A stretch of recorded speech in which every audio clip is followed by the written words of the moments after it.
The Chobe floodplain in Botswana, under the benevolent gaze of the rainy season, transforms into a vibrant emerald kingdom. Each year, as the first heavy clouds gather on the horizon, the landscape braces for a dramatic metamorphosis. Torrential rains sweep across the Savannah, saturating the earth and coaxing life from every corner of the land. The once parched plains, cracked and dusty from months of drought, are reborn in a matter of days, their surfaces blanketed in a lush tapestry of green. This is a time of incredible abundance, a period when the parched earth drinks deeply from the heavens and explodes into a sea of lush green grass and dense, leafy thickets. The vegetation grows at a staggering pace, with shoots of grass pushing up through the moist soil and shrubs unfurling new leaves almost overnight. Wildflowers bloom in dazzling colors, carpeting the ground and attracting a myriad of insects, each playing a vital role in the ecosystem's renewal. Life flourishes here with vast herds of herbivores migrating to feast upon the seasonal bounty. Elephants, buffalo, wildebeest, and zebra converge on the floodplain, drawn by the promise of fresh grazing. Their movements are dictated by the rains as they follow the shifting patterns of water and grass. The herds move in great numbers, their presence shaping the very landscape as they trample paths through the undergrowth and stir up clouds of insects with every step. The air, thick with the scent of wet soil and blooming flora, hums with the constant activity of a world reborn. Swarms of insects, beetles, butterflies and bees, flit from flower to flower, pollinating the new growth and providing a crucial food source for birds and small mammals. Frogs emerge from their burrows to call for mates, their voices joining the chorus of life that rises with the humidity. Water, the lifeblood of this ecosystem, pools in vast marshes and swells the mighty Chobe River, creating a complex and challenging landscape for all who call it home. The river overflows its banks, flooding low-lying areas and forming temporary lakes and channels. These wetlands become nurseries for fish and amphibians, while also attracting flocks of water birds, herons, storks, and kingfishers, who hunt in the shallows. For the predators of this land, however, this verdant paradise presents a paradox. The lions, apex hunters of the floodplain, find their world transformed in ways both beneficial and challenging. The abundance of prey means more opportunities, but the thick vegetation and unpredictable watercourses complicate every hunt. The very same lushness that sustains their prey offers a significant disadvantage to the hunters. Tall grasses and dense thickets provide perfect cover for both predator and prey, turning every movement into a calculated risk. Lions must rely on their keen senses and patience, often waiting for hours, perfectly still, as they watch for the slightest sign of weakness or distraction among the herds. The dense bush provides countless hiding places for herbivores, making ambushes difficult and stalks frustratingly easy to foil. Antelope and impala, masters of camouflage, blend seamlessly into the undergrowth, their tawny coats dappled by sunlight filtering through the leaves. Every sense is heightened, every movement cautious, as prey animals navigate a world where danger can lurk behind any blade of grass. Every rustle of a leaf, every blade of grass, can conceal a potential meal or an unseen danger. The wind itself becomes a player in this drama, carrying scents and sounds across the plains, alerting both hunter and hunted to the presence of others. The tall grass sways and parts, revealing fleeting glimpses of movement, sometimes a lion on the prowl, sometimes a startled antelope bounding away. The soft, muddy ground, saturated by the relentless rains, can slow a pursuit and muffle the sounds of an approaching predator, turning a straightforward hunt into a game of chance and immense effort. Each step leaves a clear imprint, a silent record of the night's activities, and the mud clings to fur and claws, making stealth both easier and more treacherous. It is a world of sensory overload, where sightlines are short and survival depends on patience and opportunity. The thick vegetation limits visibility, forcing both predator and prey to rely on hearing and smell. Every decision is fraught with uncertainty, and a single misstep can mean the difference between life and death. The challenges are not just environmental, they are social. Within each pride, relationships are tested by the demands of the season. Cooperation is essential for hunting and protection, but competition for food and status can lead to tension and conflict. Here, on this sprawling green battlefield, the most formidable predators, the lions, are locked in a timeless struggle for dominance. Male coalitions patrol the boundaries of their territory, scent-marking and roaring to warn rivals. Encounters between rival groups can erupt into fierce confrontations, with the fate of cubs and the future of bloodlines hanging in the balance. The abundance of prey does not create peace. Instead, it intensifies the competition for the most strategic territories along the riverbanks. These areas offer the richest grazing and the most reliable water, making them the focus of constant vigilance and defense. These prime locations offer the best access to water and the migrating herds, making them the ultimate prize in an ongoing war. The riverbanks become arenas of both cooperation and conflict, where alliances are forged and broken, and every day brings new challenges. The rainy season, with its deceptive cloak of tranquility, is a time of heightened tension, where the boundaries of power are constantly tested and the fate of entire dynasties can be decided in a single, violent encounter. Storms roll in with little warning, their thunder echoing across the plains, adding to the sense of unpredictability and danger. This is the stage upon which a great drama unfolds. Every sunrise brings new opportunities and new threats, as the inhabitants of Chobe navigate a world shaped by water, grass, and the ever-present struggle for survival. It is a story of rivalry, survival, and the unbreakable bonds of family, set against a backdrop of breathtaking beauty and unforgiving harshness.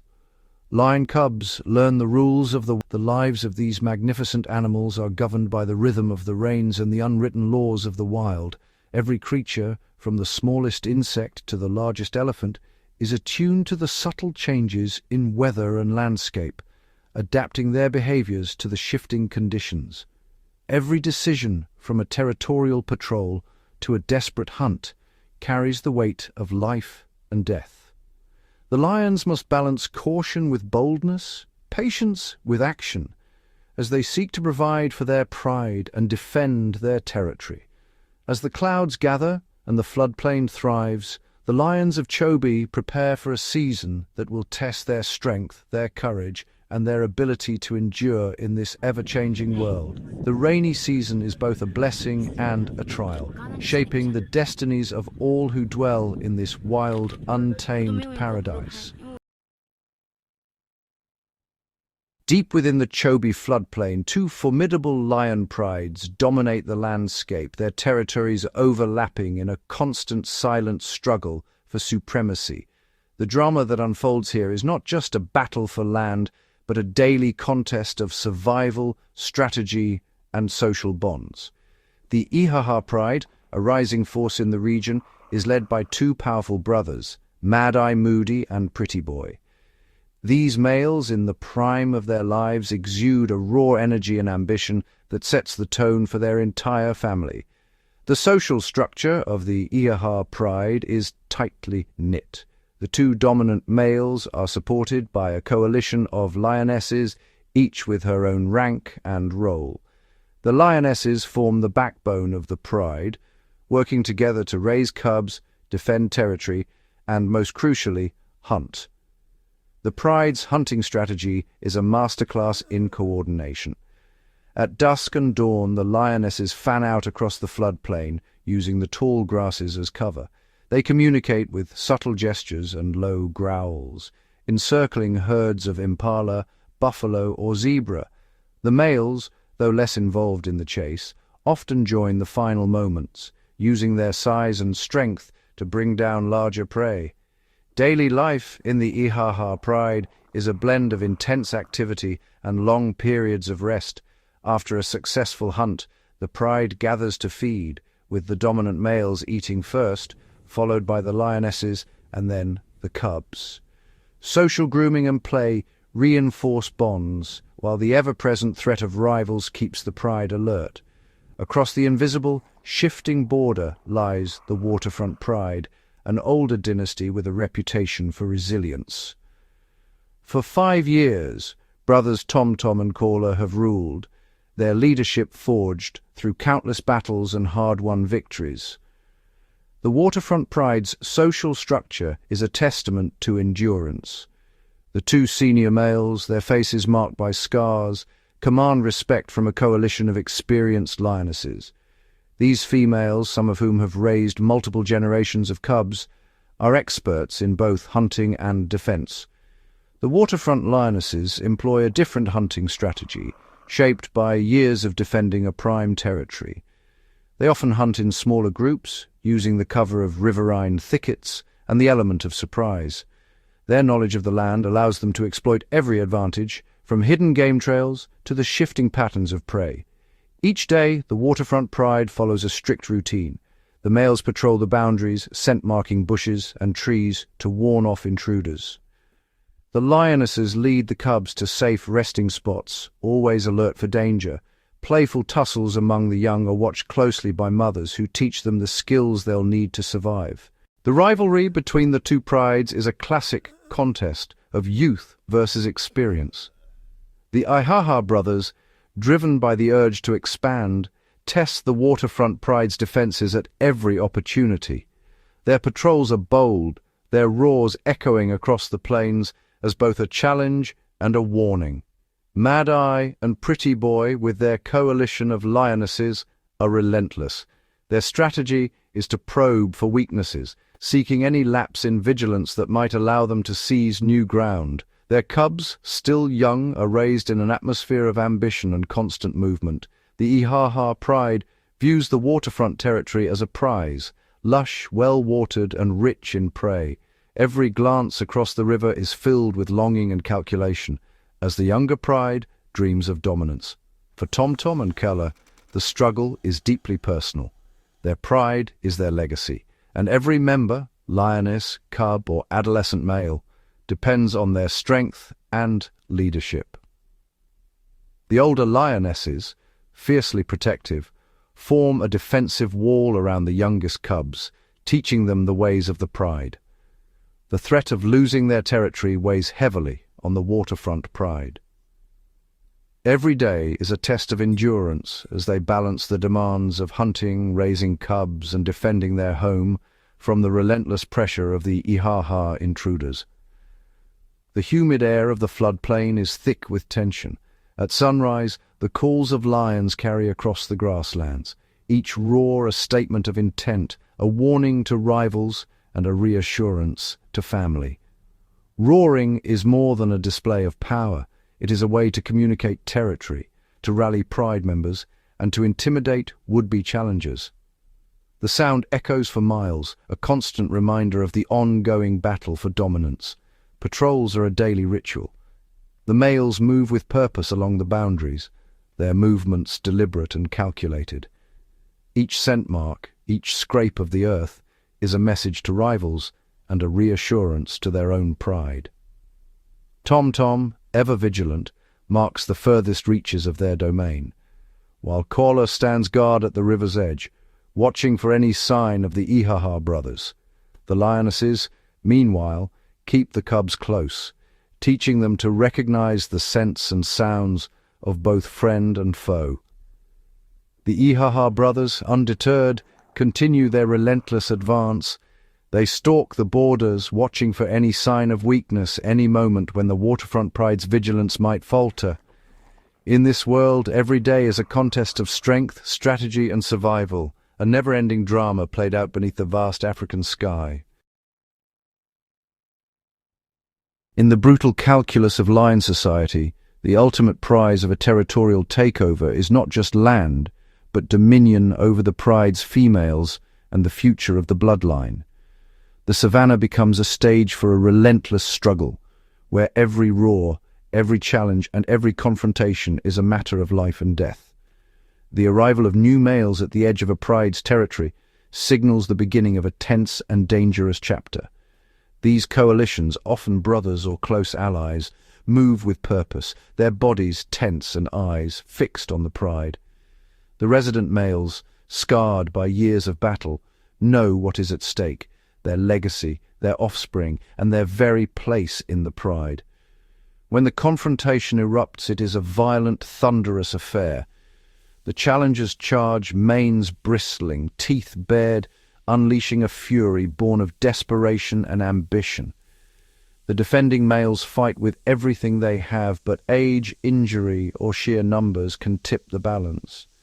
When defeat is inevitable, the vanquished slink away, battered and humiliated, leaving behind not only their pride, for the smallest, most vulnerable members of the pride.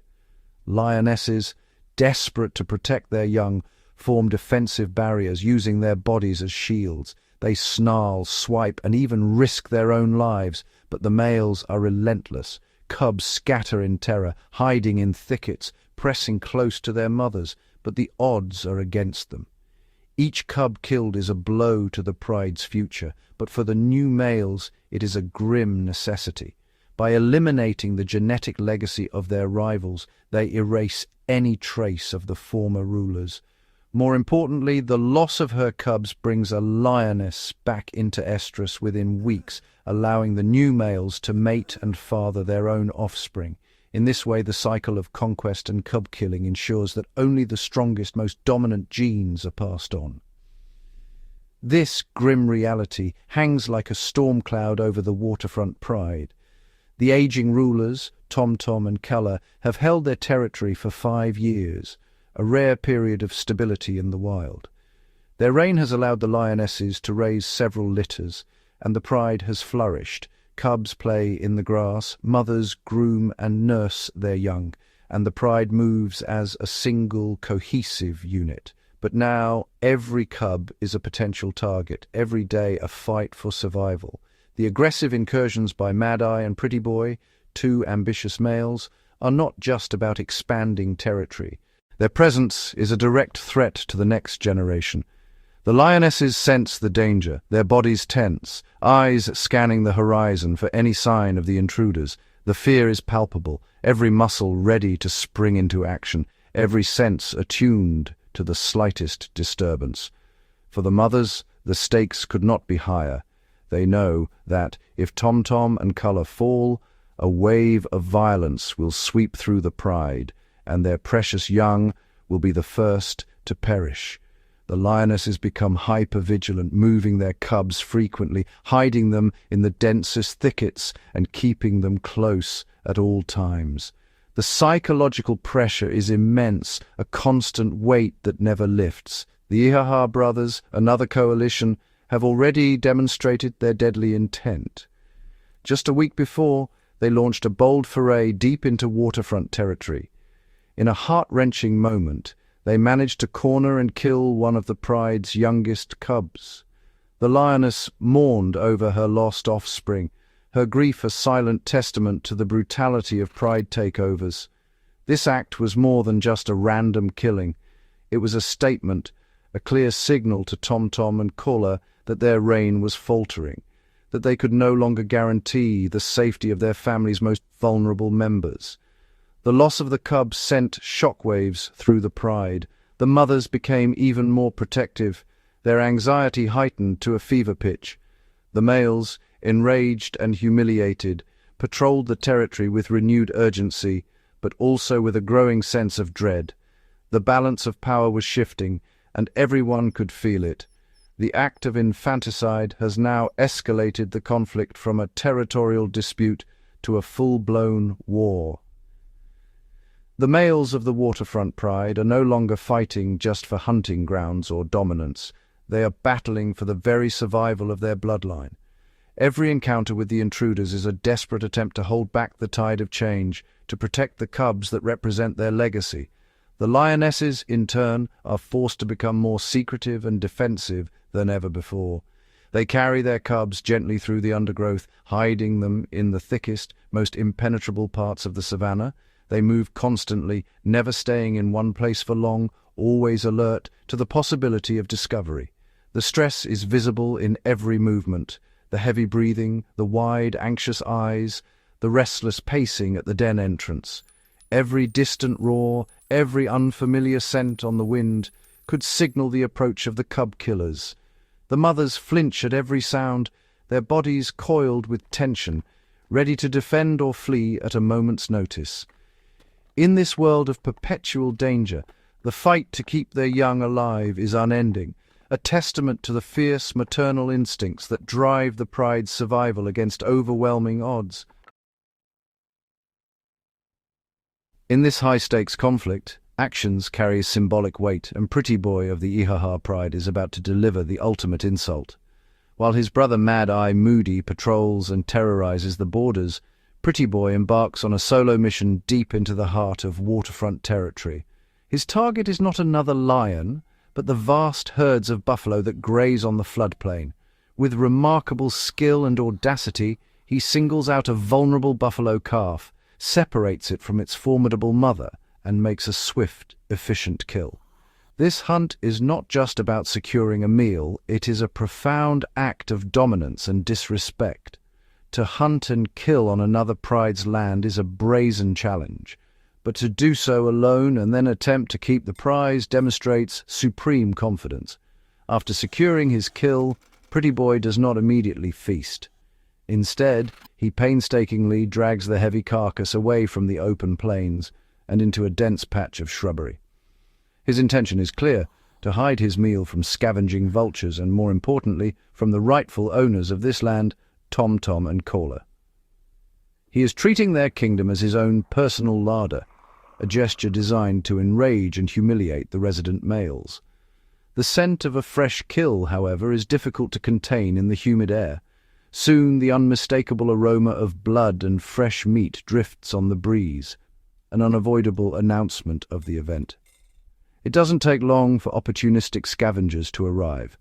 A pair of black-backed jackals, ever watchful for such opportunities, are the first on the scene.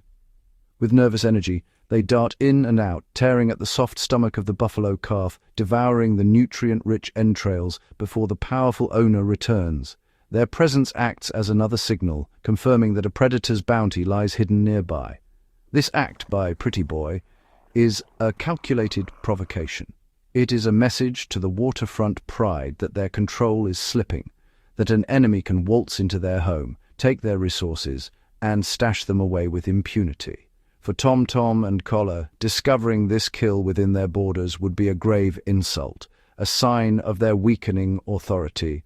It goads them, daring them to respond. Pretty Boy's audacious hunt and hidden feast serve to pour fuel on the fire of the rivalry, pushing the two prides one step closer to a direct and potentially decisive confrontation.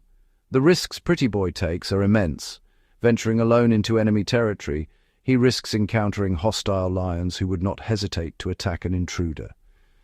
His strategy relies on stealth and speed, using the cover of the tall grass and dense bushes to avoid detection.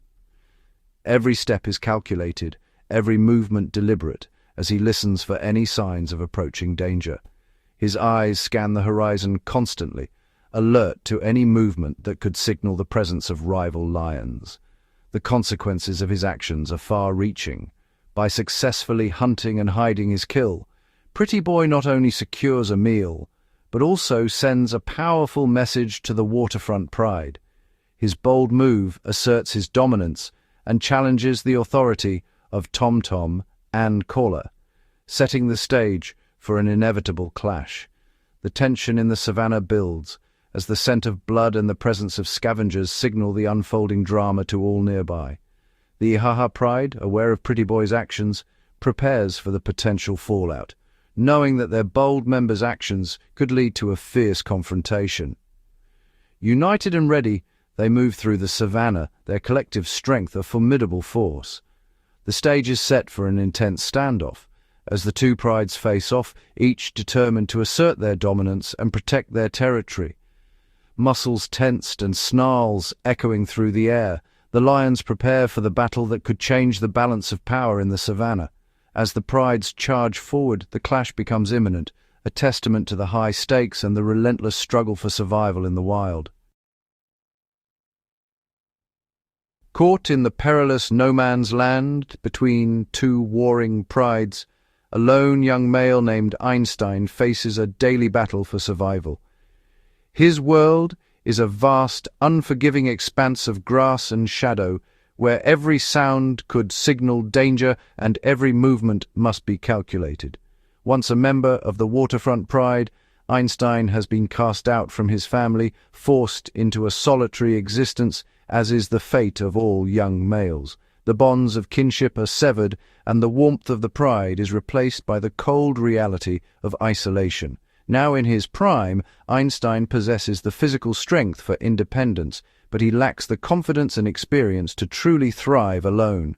Each day, he must learn anew how to read the wind, how to move silently, and how to sense the presence of rivals or prey before they sense him. He haunts the fringes of his old territory, a ghost on the floodplain, constantly on edge. The familiar landmarks of his youth now serve as reminders of what he has lost, and the boundaries he once patrolled with his pride are now lines he dares not cross. Einstein's life is a tightrope walk. He must avoid the new, aggressive Ihaha males, whose patrols are relentless and whose tempers are short. At the same time, he must steer clear of his own formidable relatives, Tom and Color, who would now see him as a threat to their dominance. Every decision is a matter of life and death. In the world of lions, there is strength in numbers. Alone, Einstein is vulnerable to attack, unable to defend a kill or hold territory. The safety and cooperation of the pride are gone, replaced by the constant threat of violence from every direction. Recognizing his vulnerability, Einstein attempts to forge an alliance. He approaches with caution, every muscle tense, his body language a careful mix of submission and curiosity. He finds another young, maneless outcast, a lion even younger and more timid than himself. The two are drawn together by necessity, their mutual wariness slowly giving way to a fragile trust. Together they form a fledgling coalition, a partnership born of mutual desperation. Their alliance is tentative, but it offers a glimmer of hope in a landscape ruled by strength and cunning.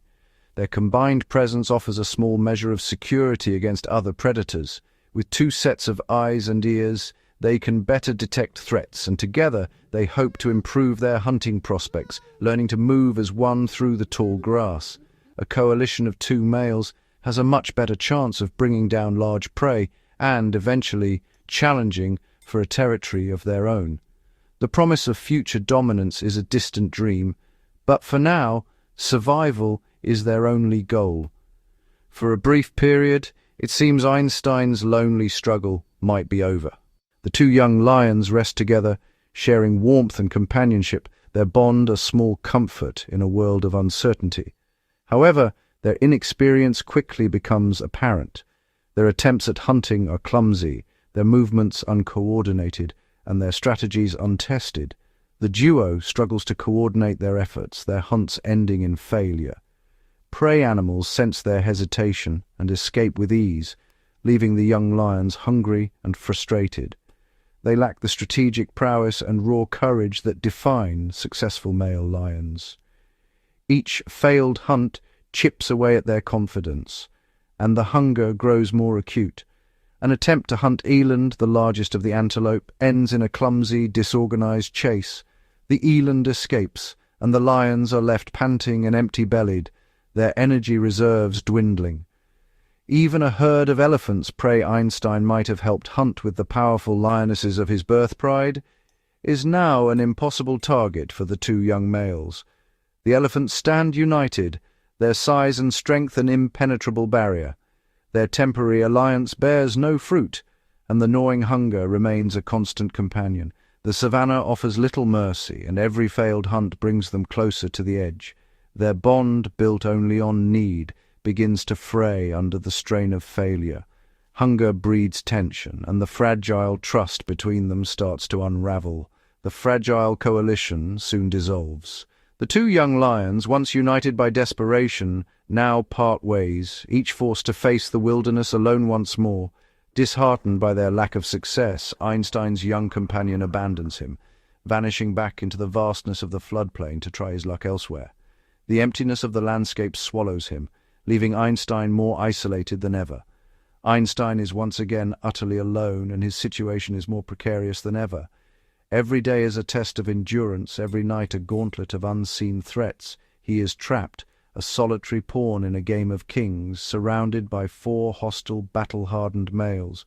Their roars echo across the plains, a constant reminder of the power that hems him in on all sides.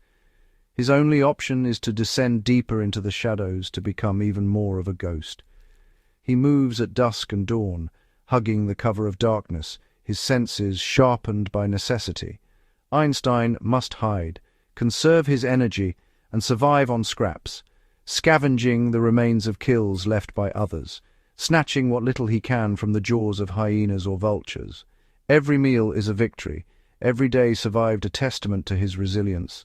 Yet as the days stretch on, the hope for a better future grows fainter, and the struggle for survival becomes his only reality. As the Ihaha males, Mad Eye and Pretty Boy, are preoccupied with their relentless campaign to expand and defend their territory, the heart of the pride, the Lionesses, must navigate the daily challenges of survival alone. With the males absent for long stretches, the responsibility of safeguarding the pride and nurturing the next generation falls squarely on the shoulders of the females. At the center of this resilient group is Broken Tail, a lioness easily recognized by the unique kink in her tail, a mark of past hardship and survival.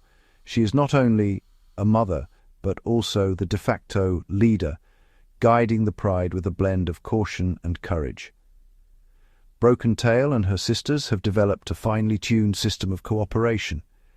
When it comes time to hunt, they move as a coordinated unit, using silent signals and years of shared experience to outmaneuver their prey. While some lionesses stalk through the tall grass, others remain behind, forming a protective circle around the cubs. Broken Tail's own cubs, now 8 months old, are at a critical stage. They are playful and curious, but still utterly dependent on their mother and aunts for food, guidance, and protection from lurking dangers. The absence of the dominant males is keenly felt. The lionesses are constantly on alert, scanning the horizon for rival predators or intruding lions that might threaten the cubs or challenge their claim to the territory. Recently, the pride has been unsettled by the disappearance of a vital member, a lioness known as Broken Paw, whose limp is a testament to her own battles with adversity. Broken Paw, despite her injury, was a cornerstone of the pride's social structure. She often took on the role of caretaker, watching over the cubs with patience and vigilance while the other females hunted. Her gentle presence allowed the hunters to range farther and take greater risks, knowing their young were safe under her watchful eye. The loss of this babysitter has forced the pride to adapt, with each lioness now balancing the dual demands of hunting and childcare. The strain is evident. The lionesses are more cautious, their hunts shorter and less frequent, as they cannot afford to leave the cubs unguarded for long. Every decision is weighed against the risk of exposing the young to danger. The pride fears for Broken Paw, knowing that a lone injured lioness faces overwhelming odds, scarce food, lurking predators, and the relentless elements of the floodplain. As days turn into weeks, anxiety grows. The lionesses gather at dusk, their bodies pressed close, drawing comfort from each other as hope for Broken Paw's return begins to fade. Then, in a moment of unexpected joy, the pride is reunited. Broken Paw returns, her limp unchanged but her spirit unbroken, greeted with nuzzles and low, rumbling purrs of relief from her sisters. But she is not alone. To the astonishment of the pride, Broken Paw has brought with her 2 tiny, healthy cubs, her own newborns, hidden away during her absence and now revealed to the family. The arrival of these cubs is a moment of celebration. Their tiny bodies, barely able to walk, are a symbol of hope and renewal for the pride, a vital infusion of new life. The older cubs and lionesses respond with gentle affection, reinforcing the bonds that unite the pride. This ritual of acceptance is crucial, ensuring that every member, young or old, is woven into the fabric of the group. The pride, once anxious and diminished, now gathers with renewed strength. The addition of new cubs and the return of a beloved member mark a turning point, infusing the group with energy and optimism.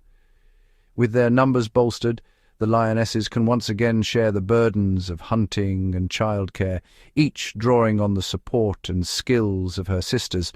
Their unity is their greatest strength. Even as the males remain away, the lionesses move as one, hunting, defending, and nurturing the next generation with unwavering determination. Broken Tail's leadership, marked by wisdom and resolve, and Broken Paw's resilience and maternal devotion, exemplify the power of sisterhood in lion society. Through cooperation, shared hardship, and deep familial bonds, the Ihaha lionesses ensure the survival and prosperity of their pride, proving that in the wild, the strength of the group lies in the unity and determination of its females. The violence of the Ihaha males has left deep scars on the waterfront pride, both physical and emotional. Among the battered survivors is Kalwezi, the pride's matriarch, who now bears not only the wounds of battle, but the heavy burden of motherhood in a world turned hostile.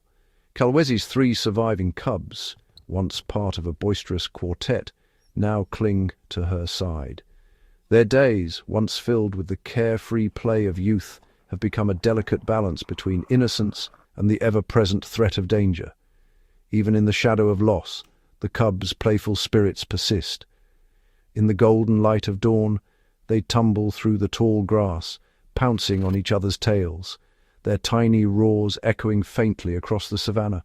Kalwezi, though weakened by her injuries, watches over them with unwavering vigilance. She gently disciplines their roughest games, teaching them the boundaries of pride life. Each lesson is vital: how to stalk silently, how to crouch low in the grass, how to freeze at the slightest sound. The cubs mimic her every move, their eyes wide with curiosity and trust. But the world outside their hidden refuge is unforgiving. Kalwezi's self-imposed exile, meant to shield her cubs from the marauding Ihaha males, has come at a steep price. Without the support of the pride's hunters, she struggles to find enough food. Her body grows thin, her strength wanes, and her milk dries up. The cubs, once plump and energetic, now mewl hungrily, their cries a constant, heart-wrenching reminder of her struggle. Still, Kalwezi perseveres. She leads her cubs deeper into the undergrowth, teaching them to move silently, to hide at the first sign of danger, to trust in her guidance. The cubs learn to recognize the scent of rival males, to freeze when their mother signals, to blend into the dappled shadows of the bush. Every day is a lesson in survival, every moment a test of their resilience. In rare moments of safety, the cubs return to their games.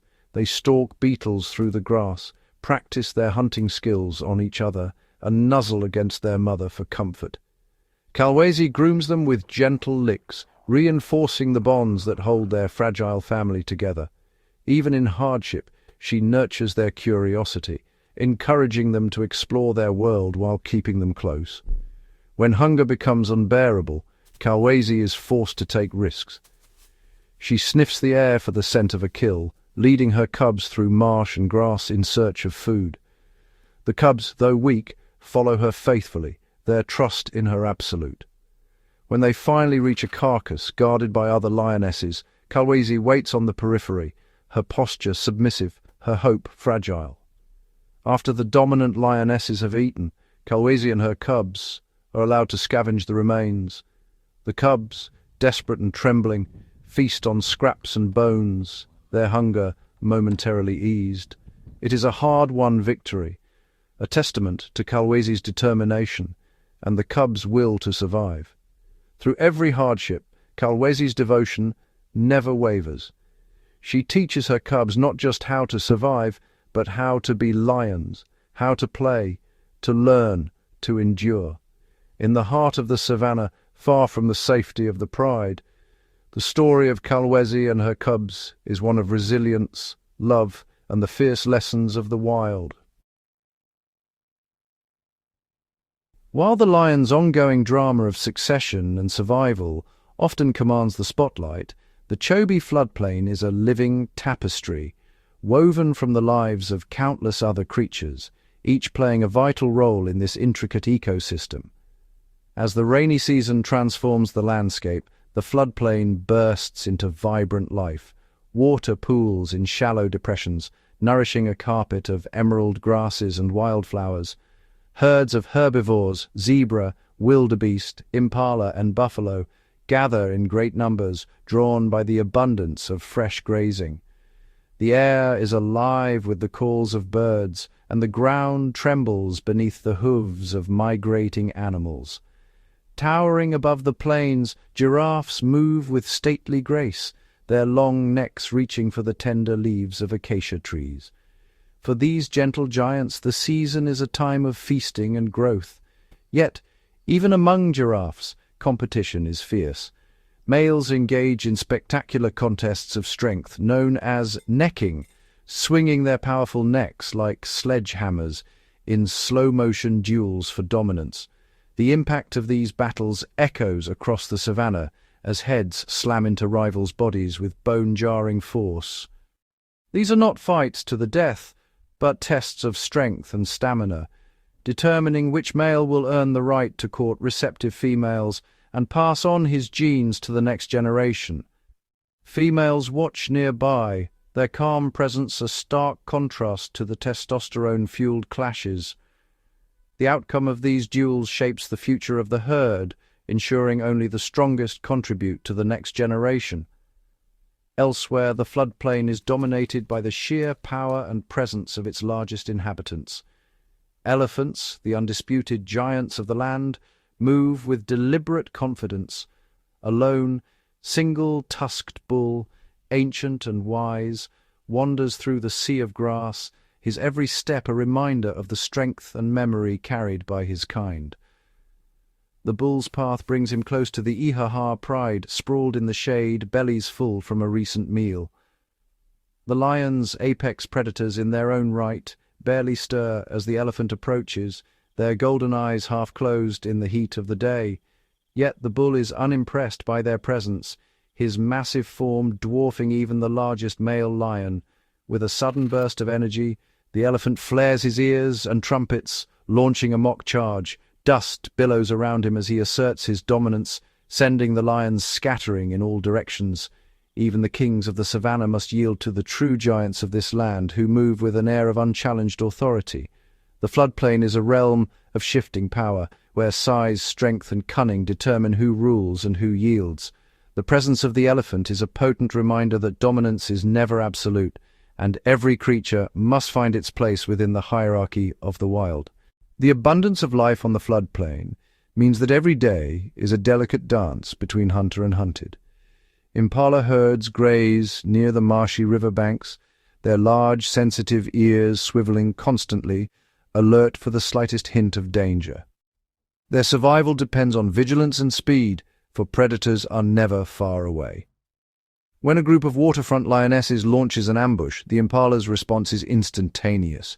Exploding into motion, they leap and bound through the swampy terrain, their powerful hind legs propelling them in unpredictable zigzagging patterns that confound their pursuers. An impala can jump nearly 3 times its own height, soaring above the grass in a blur of motion.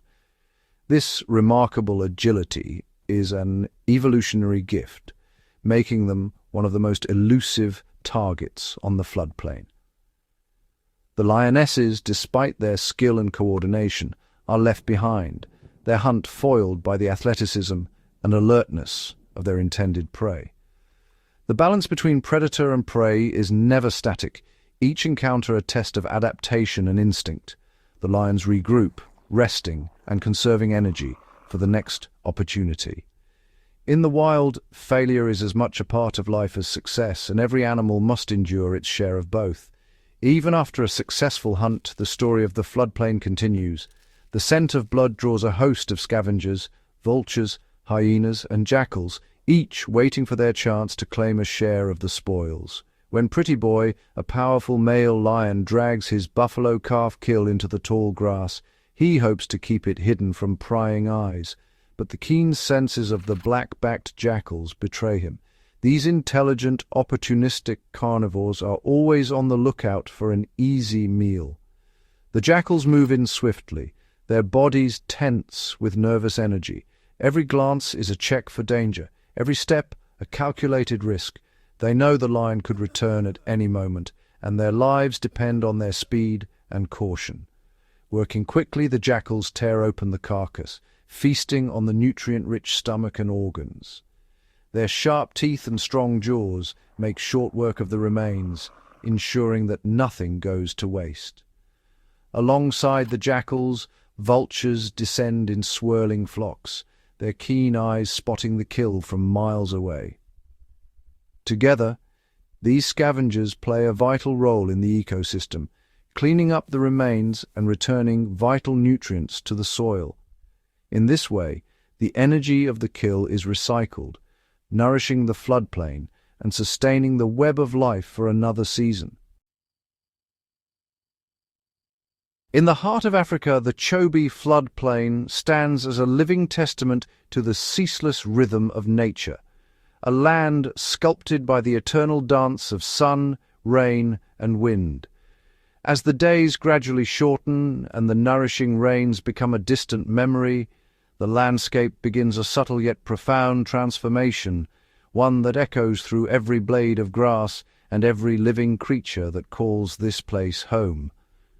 Across the vast floodplain, water that once shimmered beneath the open sky slowly retreats, leaving behind a patchwork of drying earth and shrinking pools.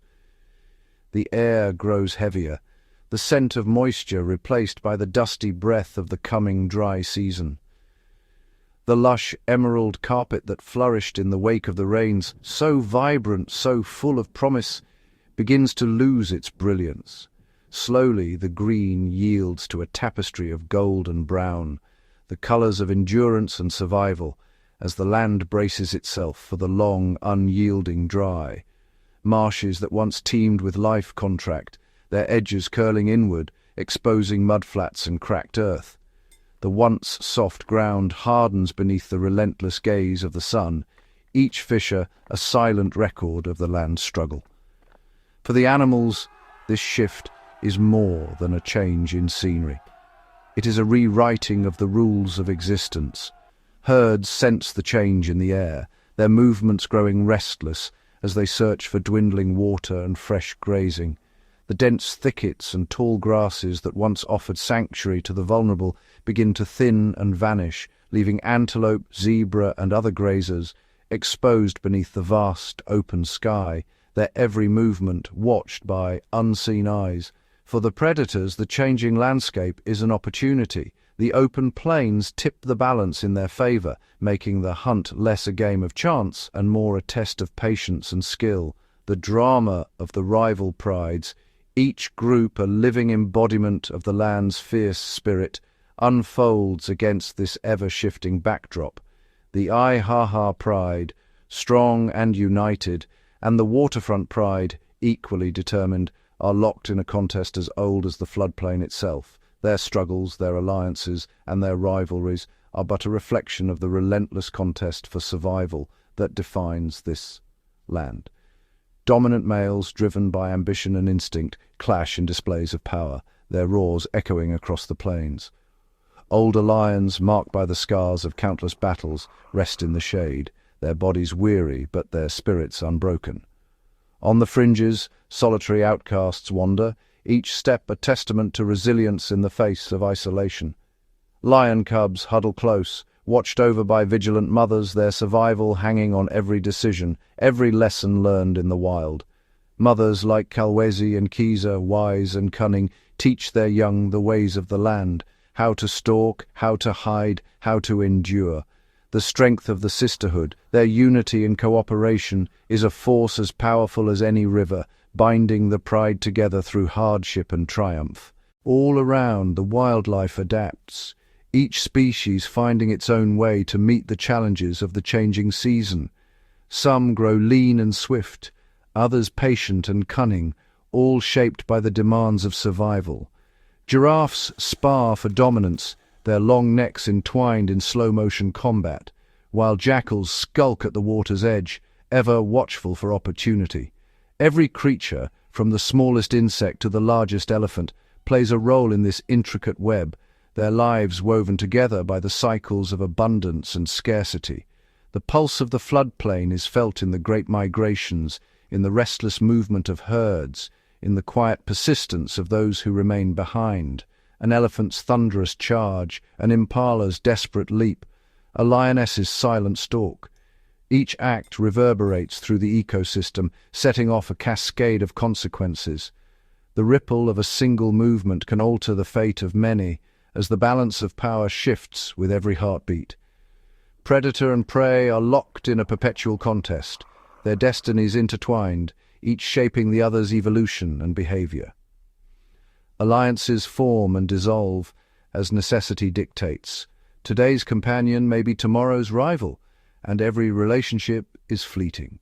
Hierarchies are tested and retested, dominance asserted and lost, as the social order is rewritten with each passing season. Survival is never guaranteed. It is a prize won anew each day through courage, cunning, and the will to endure.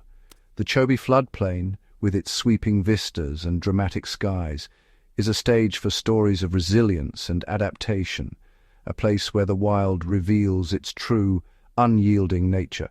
Here there are no permanent victors, only those who survive to see another dawn, their ranks ever-changing, their stories written in the dust and grass.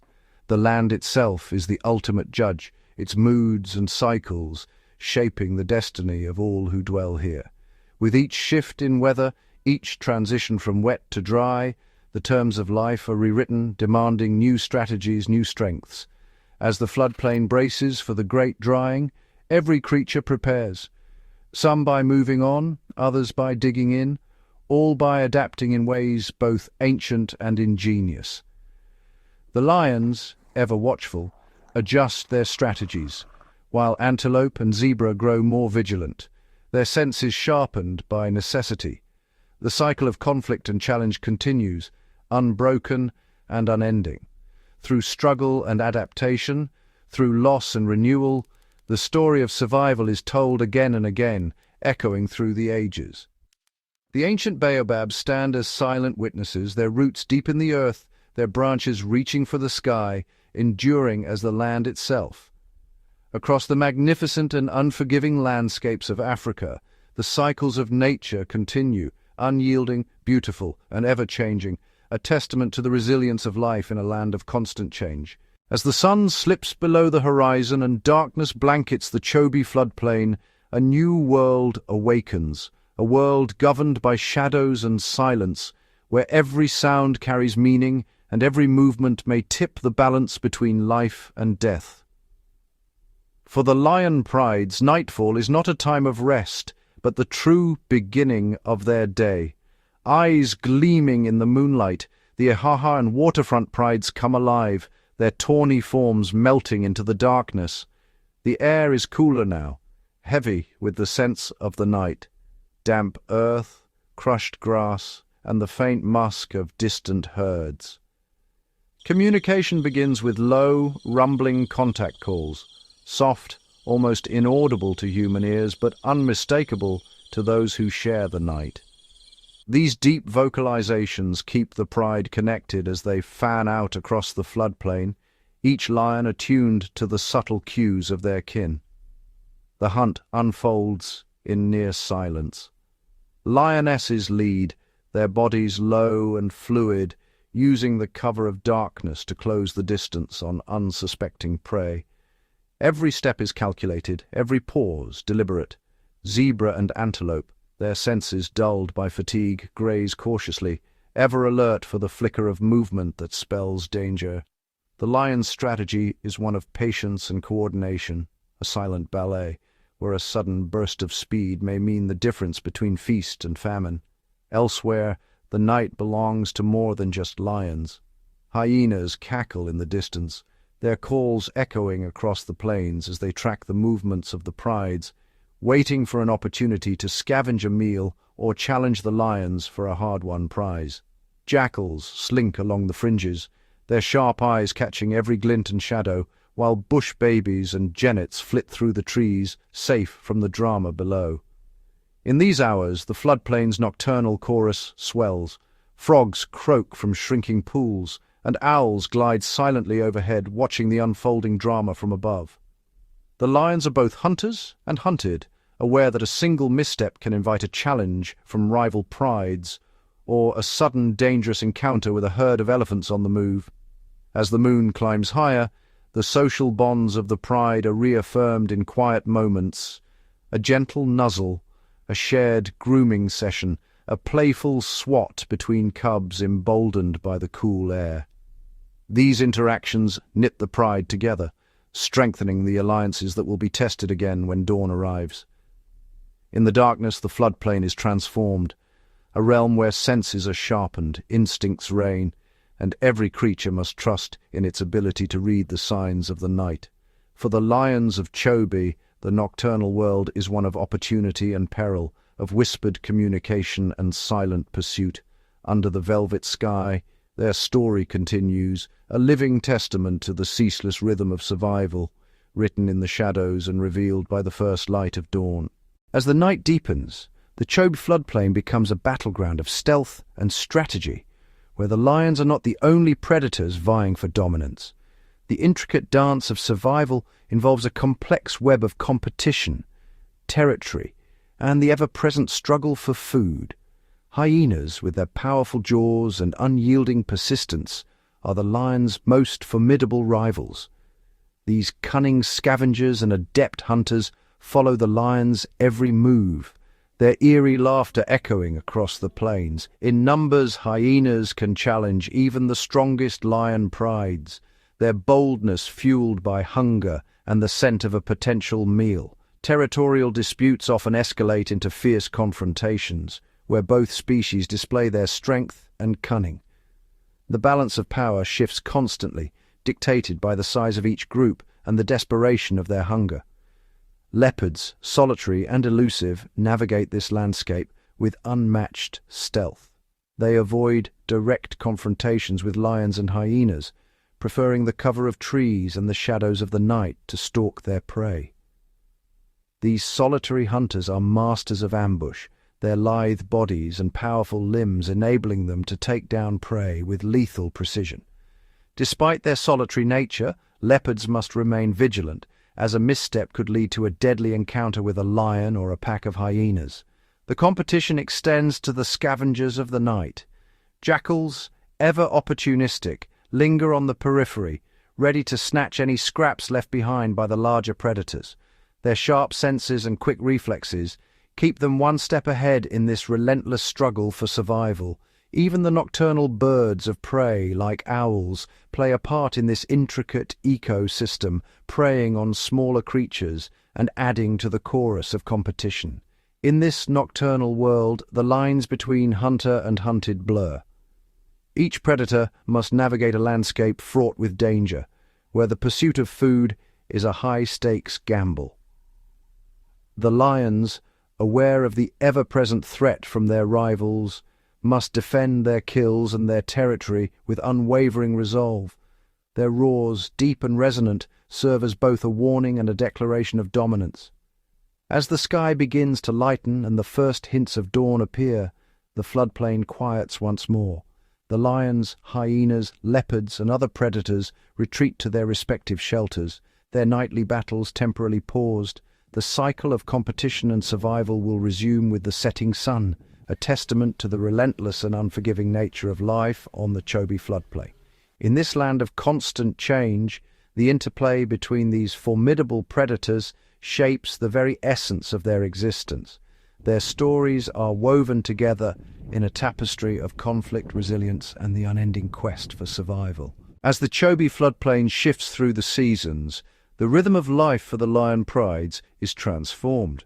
The arrival of the dry season brings a dramatic change to the landscape. Waterholes shrink, grasses wither, and prey animals are forced to travel vast distances in search of sustenance. The lions, ever adaptable, adjust their hunting strategies and expand their territories, following the migrating herds of buffalo, zebra, and antelope. as they move closer to the last remaining sources of water. During these lean months, competition intensifies, not only between rival prides, but also with the hyenas and other predators that are drawn to the few places where prey still gather. The lions must marshal their strength, relying on teamwork and patience to ambush their quarry. Every successful hunt is hard won, and the pride's survival depends on their ability to read the changing patterns of the floodplain. With the return of the rains, the parched earth bursts back to life. Rivers swell, new grass carpets the plains, and prey animals return in abundance, bringing relief and opportunity for the lions. The pride's movements become less predictable as they follow the shifting game trails, dispersing across the revitalized landscape. Cubs born during the rains thrive in this season of plenty, their playful energy a sign of renewed hope. Yet, even in times of abundance, the cycle of the seasons demands constant adaptation. Floodwaters can cut off territories, forcing lions to navigate treacherous currents or risk isolation. Some prides must temporarily abandon their familiar haunts, embarking on journeys across the wetlands in search of higher ground and safer hunting grounds. Through drought and deluge, the lion's resilience is tested. Their story is one of adaptation, of learning to survive in a land where change is the only constant. As the sun sets once more over the Chobe floodplain, the pride gathers ever watchful, ready to face whatever the next season will bring. In the heart of the Chobe floodplain, new life emerges with each passing season. Hidden within the tall grasses and tangled thickets, lion cubs take their very first breaths, their eyes tightly shut, their world limited to the gentle rumble of their mother's purr. For the first weeks, the cubs remain sheltered, their survival dependent on their mother's care and the protection of the pride. Gradually, curiosity draws them from their den, stumbling and tumbling into the golden light of the savannah. Here, under the watchful eyes of older siblings and aunts, the cubs begin to explore. Play is their classroom. Chasing, pouncing, and wrestling with each other, the cubs hone the skills they will one day need for survival. These games teach them balance, strength, and the art of the ambush, every leap and tumble preparing them for the challenges ahead. But play is also a lesson in social bonds. Through gentle nuzzles and mock battles, the cubs learn the subtle language of the pride, developing trust, respect, and the hierarchy that will shape their lives. As weeks turn to months, the cubs grow bolder. They shadow the adults on hunts, watching, learning, and occasionally joining in the chase. Success is rare, but every attempt is a step closer to independence. The pride's unity is never more evident than during mealtimes, where patience and etiquette are as important as tenacity. With each season, the cubs transform. Their spots fade, their bodies strengthen, and their personalities emerge. Some become leaders, others peacekeepers, all essential to the pride's future. Adolescence brings new challenges. The young males begin to test boundaries, while females find their place among the pride's hunters. Through triumph and hardship, these young lions are shaped by their wild home. Their journey from fragile newborns to formidable hunters is a testament to the resilience and strength of the pride. In the ever-changing world of the Chobe floodplain, the future of the lions rests in the paws of the next generation, growing up wild, learning and thriving together. As the sun dips below the horizon, casting a golden hue across the Chobe floodplain, the true pillars of the pride emerge from the shadows. These are the elders, the seasoned lions whose wisdom and experience are the backbone of the pride's survival. Their scarred faces and weathered bodies tell stories of countless battles fought and won, of territories defended, and of the relentless cycle of life on the savannah. These elder lions, both male and female, hold a revered place within the pride, their presence a living testament to the strength and resilience that defines their family. Older lionesses, having raised multiple generations, are the master strategists of the hunt. Their knowledge of the terrain is unparalleled, and their experience in coordinating complex hunting maneuvers ensures that the pride rarely goes hungry. The younger lionesses watch closely, Every successful hunt is a lesson in survival, passed down through silent observation and subtle guidance. The elder males, often seen resting in the shade, are the pride's protectors. Their deep roars echo across the plains, a warning to intruders and a reassurance to their pride. These males have fought to defend their territory and their pride from rival coalitions, and their leadership is unquestioned. Their presence alone is a deterrent, a promise of strength and ferocity that keeps potential threats at bay. But beyond their roles as hunters and protectors, the elders are also the pride's mentors.